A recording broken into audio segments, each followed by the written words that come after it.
আসসালামু আলাইকুম। আপনারা কেমন আছেন? আশা করি আল্লাহর রহমতে ভালো আছেন। আপনাদের দোয়া আল্লাহর রহমতে আমিও ভালো আছি। তো আপনাদের সাথে শেয়ার করতেছি কলার মোচার বড়া। কলার মোচাটা আমি ভালোভাবে এখন বেছে নিতেছি।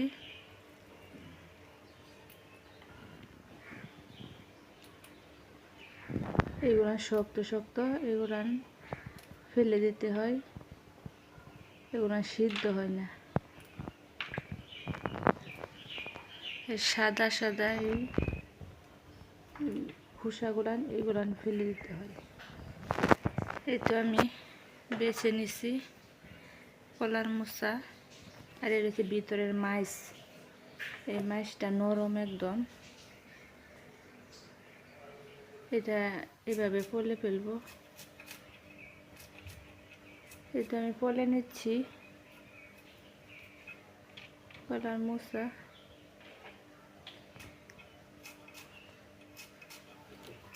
সুন্দর করে চিকন চিকন করে পলে নিতেছি।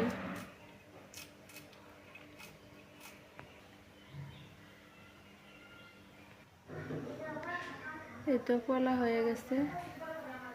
আর এদিকে আমি পেঁয়াজ, রসুন, কাঁচামরিচ কুচি করে নিছি। এটা দিয়ে দিলাম বাটির মধ্যে। এখন আমি চাউলের গুঁড়া দিতেছি। এটা গুঁড়াটা কোন কোন একদম। এটা এখন মরিচের গুঁড়া দিতেছি, দিয়ে দিলাম মরিচের গুঁড়া, দিয়ে দিলাম হলুদের গুঁড়া, এখন দিয়ে দেব সজের গুঁড়া, আর দিয়ে দিচ্ছি পরিমাণ মতো লবণ। এখন দিয়ে দিচ্ছি জিরা বাটা, আদা বাটা।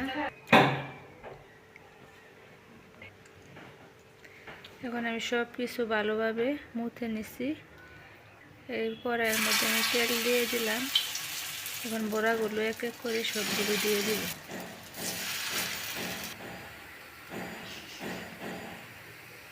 এই তো আমার বড়া হয়ে গেছে।